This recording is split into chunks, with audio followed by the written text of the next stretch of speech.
بسم الله الرحمن الرحيم الحمد لله رب العالمين وصلى الله على محمد وآله الطاهرين ولعنة الله على أعدائهم أجمعين إلى قيام يوم الدين. وقال الله تعالى وهو أصدق القائلين قل لا أسألكم عليه أجرا إلا المودة في القربى. امام زمان علیہ السلام کی خدمت میں اور پھر تمام مومن و مومنات کی خدمت میں انہدام جنت البقیع کی تعزیت پیش کی جاتی ہے۔ یہ وہ دن ہے کہ جس دن بغض اہل بیت رکھنے والوں نے بغض اہل بیت کا اظہار کیا انہدام بقیع کی صورت میں اور انہدام دیگر مقامات مقدسہ کی صورت میں۔ اب بڑی تیزی سے چند موضوعات کو ڈسکس کرتے ہیں کہ جن میں سے پہلے جنت البقیع کی کچھ مختصر سی تاریخ بیان کریں۔ تو اصل میں بقیع کا نام یا جنت البقیع کا نام ہے بقیع الغرقد۔ بقیع کہتے ہیں ایک میدان کو، کھلی جگہ کو، اور وہاں پر کچھ درخت اگتے تھے اس زمانے میں کہ جو بیابان کے یا ریگستانی یا ایسے پودے کے جو خضرا ہوتے ہیں اور عام طور پہ سرسبز رہتے ہیں، اور انہیں عام طور پر اونٹ یا بکریاں وغیرہ یا مختلف مویشی کھاتے ہیں۔ تو یہ ایک بہت بڑا سا میدان تھا اور یہاں پر غرقد کے پودے لگے ہوئے تھے، اور عام طور پر یہاں پر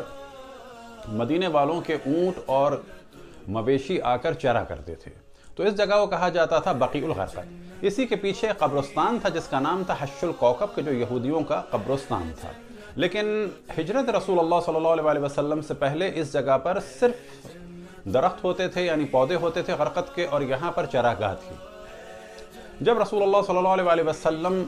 مدینہ تشریف لائے تو یہاں پر جو ان کے چند اصحاب دنیا سے رخصت ہوئے، تب توجہ دلاتے ہیں کہ سب سے پہلے جو صحابی رسول اللہ صلی اللہ علیہ وسلم کے دنیا سے رخصت ہوئے ان کا نام تھا اسعد ابن زرارہ، اور ان کا لقب تھا نقیب النجار یا نقیب النقباء۔ ان کا تعلق تھا بنی نجار سے، اور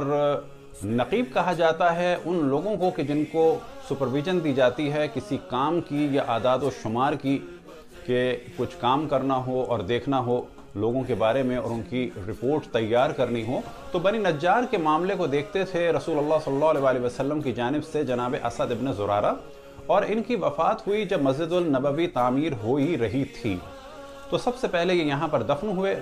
تو ایک اعتبار سے کہا جا سکتا ہے اصحاب میں سے سب سے پہلے یہ دفن ہوئے، دوسرے اعتبار سے کہا جا سکتا ہے کہ انصار میں سے سب سے پہلے یہ دفن ہوئے، اور مہاجرین میں سے رسول اللہ صلی اللہ علیہ وسلم کے ایک دوست تھے کہ جو زمانے جاہلیت میں بھی شراب سے، شرک سے اور جنسی گناہوں سے بچتے تھے، اور ان کا نام تھا جناب حضرت عثمان ابن مزعون۔ اور یہ دنیا سے رخصت ہوئے مدینے میں آنے کے بعد، یعنی ہجرت کے تقریباً 22ویں مہینے میں، اور یہ مہاجرین میں سے پہلے صحابی تھے جو دنیا سے رخصت ہوئے۔ ان دو کو جب یہاں پر دفن کیا تو تدریجاً رسول اللہ صلی اللہ علیہ وسلم نے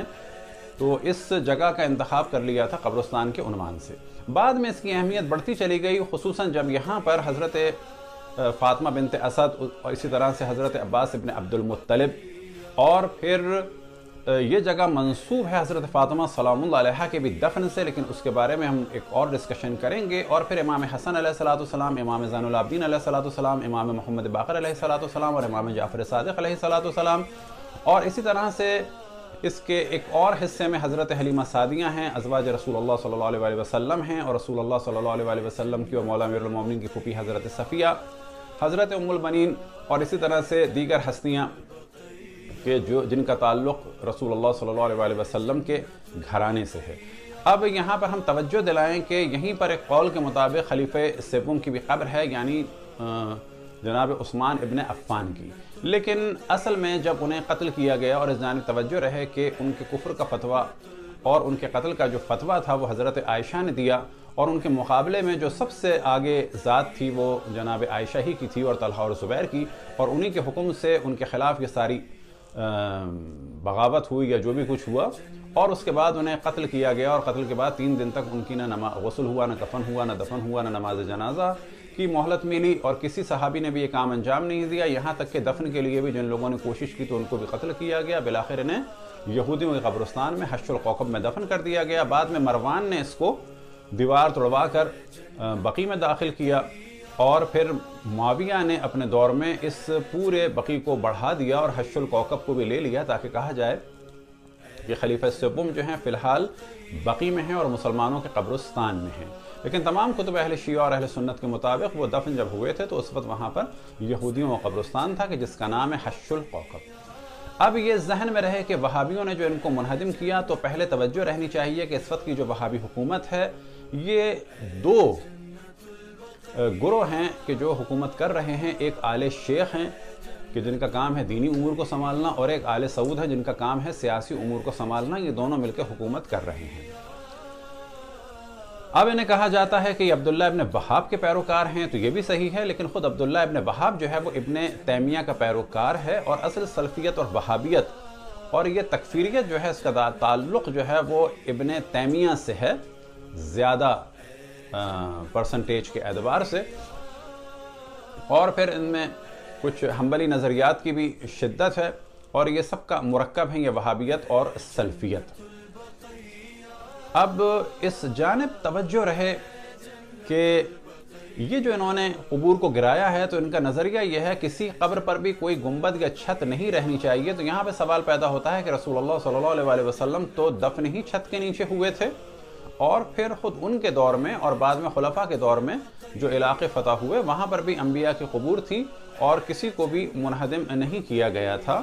خصوصاً اگر یہ بہت زیادہ اہمیت دیتے ہیں خلیفہ دوم کو، تو ان کے زمانے میں بھی یروشلم وغیرہ میں جو حضرت ابراہیم کی یا حضرت یوسف کی اور جناب یوشع بن نون کی اور اس طرح دیگر قبریں تھیں، ان کو بھی نہ مسمار کیا گیا نہ ان کی چھتیں گرائی گئیں۔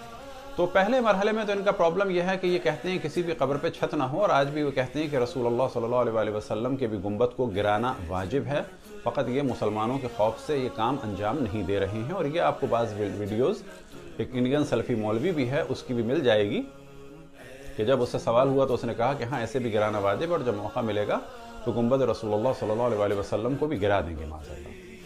لیکن ان کے دلوں میں ایک جو خاص بغض ہے وہ اہل بیت علیہم السلام کا ہے، لہٰذا اگر بقی میں داخل ہوں تو یہ شور مچاتے ہیں کہ ان میں سے کسی بھی قبر کا علم نہیں ہے۔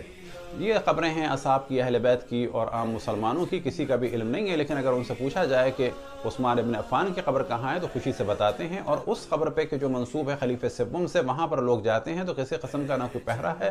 اور نہ کوئی مزاحمت ہوتی ہے۔ تو اتنی بات تو واضح ہوئی کہ ان کے دلوں میں ظاہر ایک بغض اہل بیت ہے۔ اور یہ بھی ذہن میں رہے کہ اہل سنت میں ہمیشہ یہ روش رہی ہے کہ اگر کسی صحابی کی غلطی ہوتی ہے تو اس کو جسٹیفائی کرنے کے لیے وہی غلط کام رسول اللہ صلی اللہ علیہ وسلم کو نسبت دے دی جاتی ہے۔ اب ان کا پرابلم کیا ہے کہ اگر کوئی اہل بیت کی قبور مطہر کے لیے زیارت کے لیے آئے تو اس کے لیے پرابلم کریٹ کرتے ہیں، لیکن اگر کوئی دیگر لوگوں کے لیے آئے تو اس کے لیے پرابلم کریٹ نہیں کرتے۔ تو بعض عربوں کی ان سے بات بھی ہوئی، بحث بھی ہوئی اس موضوع پہ کہ تم جہاں کھڑے ہو یہ خود اس بات کی علامت ہے کہ یہاں قبر ہے کسی اہل بیت میں سے کسی کی، کیونکہ تم جہاں کھڑے ہو اور منع کر رہے ہو کوئی نہ کوئی اس کے پیچھے وجہ ہے، اور وجہ یہی ہے کہ یہ قبور کہ جہاں تم کھڑے ہو کے منع کر رہے ہو یہ اہل بیت علیہم السلام سے منسوب ہے۔ اب یہ ذہن میں رہے کہ 4 ائمہ علیہم السلام کے اوپر جو قبر ہے وہ حضرت فاطمہ بنت اسد کی ہے،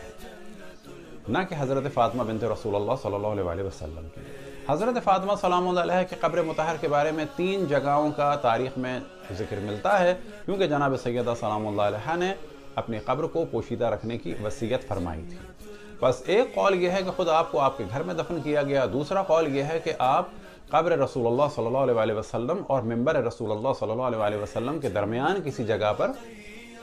دفن ہے، تیسرا قول ہے بقی میں۔ اب یہ ذہن میں رکھیں جب بقی میں کہا جاتا ہے تو اس سے قطعاً کسی بھی ایک قبر کو آپ فوکس نہ کریں،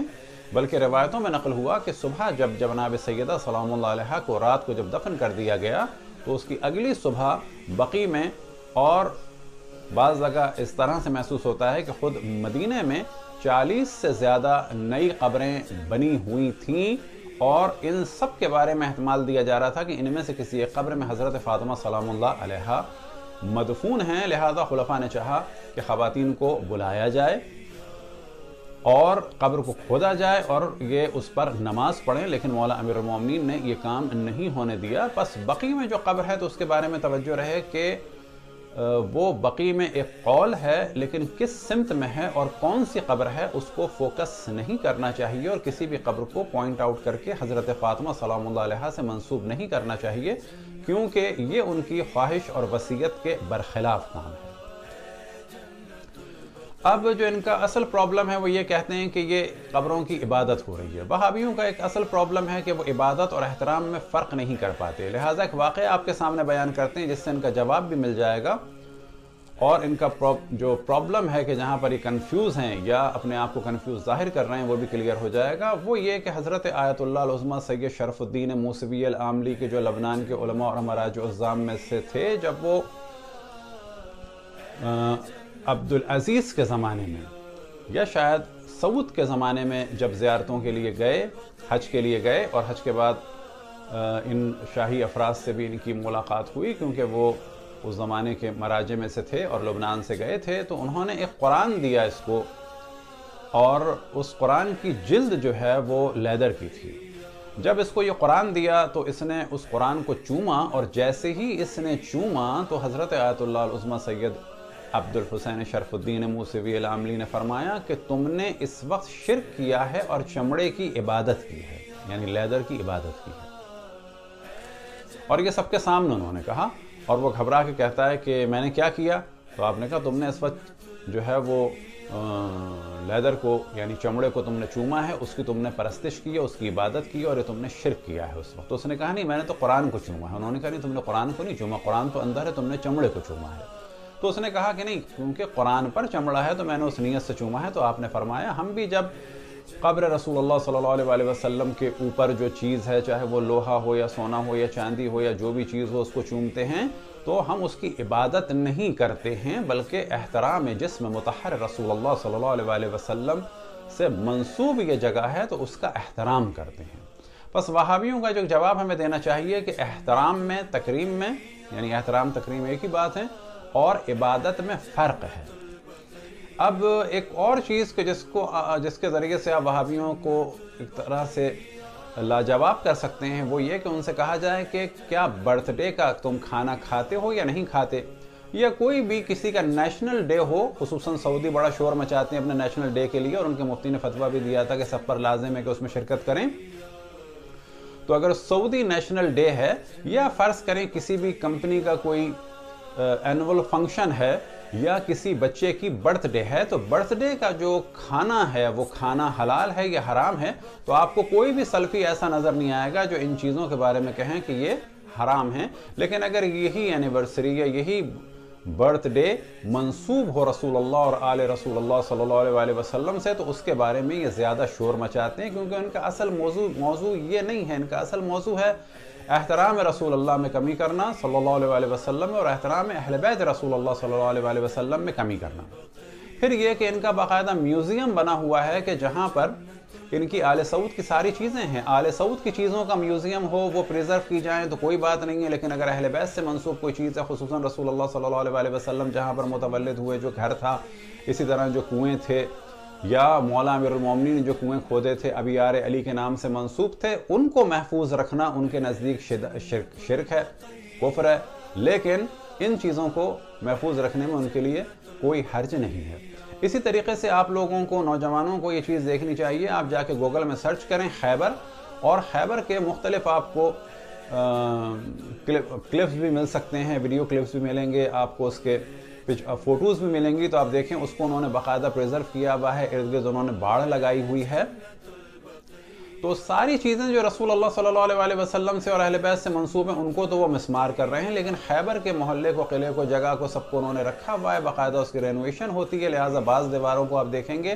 کہ وہ 2 یا 3 رنگوں کی ہیں، اور وجہ یہ ہے کہ ایک دفعہ مٹی سے اس کی مرمت ہوئی ہے ایک رنگ کی، دوسرے سال تیسرے، تو وہ اس میں واضح کلر آپ کو الگ الگ نظر آئے گا۔ وجہ یہ ہے کہ وہ یہودیوں کے آج بھی مورل کو ہائی کرنے کے لیے انہوں نے اس کو رکھا ہوا ہے، اور یہودی اور زائنسٹ آ کے اس کو دیکھتے ہیں، اور ان کو تلقین کی جاتی ہے کہ یہ ہمارا علاقہ تھا اور ہمیں یہاں پر واپس آنا ہے۔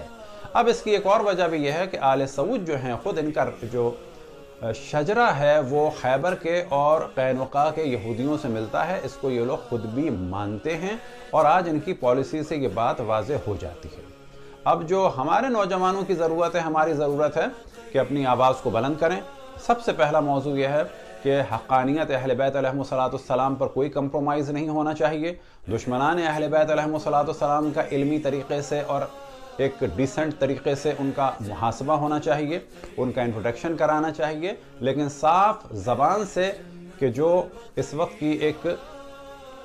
شائستہ زبان مانی جاتی ہے، تاکہ دشمن کو ہم ایریٹیٹ نہ کریں بلکہ دشمن کو بیدار کریں۔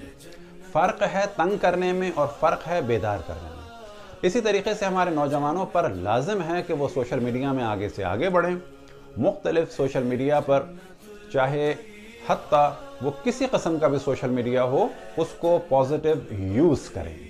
یہ نہ سوچیں کہ ان کے پاس اس وقت کتنے فالوورز ہیں، کتنے اس کے لوگوں نے ان کو اس وقت اپنے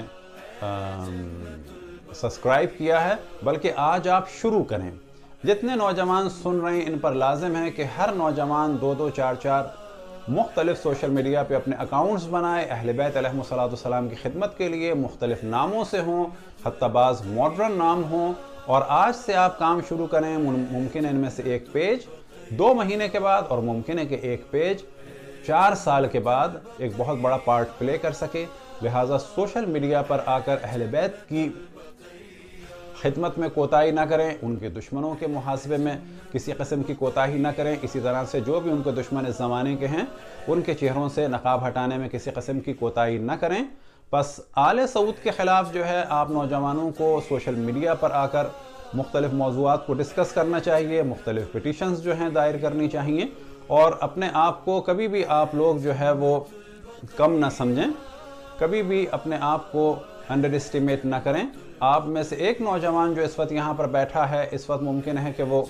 12 13 14 سال کا ہو، اور ممکن ہے کہ وہی آگے جا کر مذہب حق اہل بیت علیہم السلام کی وہ خدمت انجام دے کہ جو ہم میں سے کبھی بھی کسی نے انجام نہ دی ہو۔ بس نیت ثابت ہو، نیت اپنی خالص رکھیں، حوصلے اپنے بلند رکھیں، اور خداوند تبارک و تعالیٰ پر توکل ہو۔ معصومین علیہم السلام کی مودت کے ساتھ ان سے توسل کریں، خصوصاً قطب عالم امکان حضرت حجت ابن الحسن العسکری المہدی کی نصرت کے لیے، خدمت کے لیے ہر وقت تیار رہیں۔ مختلف طریقے سے نیو ٹیکنالوجی کو یوز کرتے ہوئے آگے بڑھیں۔ خداوند تبارک و تعالیٰ کی حمایت، لطف و کرم آپ کے ساتھ ہوگا۔ اہل بیت علیہم السلام کی نگاہ آپ پر ہے اور رہے گی، اور ان کی ایک نگاہ ہماری دنیا اور آخرت کو بدل سکتی ہے۔ خداوند تبارک و تعالیٰ آپ کی اور آپ کے تمام ان اساتید کی کہ جو اس خدمت میں مصروف ہیں، ان کی توفیقات میں اضافہ فرمائے۔ ہم سب کو امام زمان علیہ السلام کی خدمت کی توفیق عطا فرمائے، ان کے ظہور میں تعجیل فرمائے، ہم سب کو ان کے اصحاب اور انصار میں شامل فرمائے۔ وصلی اللہ علی محمد وآلہ الطاہرین وَلَعْنَةُ اللَّهِ عَلَىٰ أَعْدَائِهِمْ أَجْمَعِينَ إِلَىٰ قِيَامِ يَوْمِ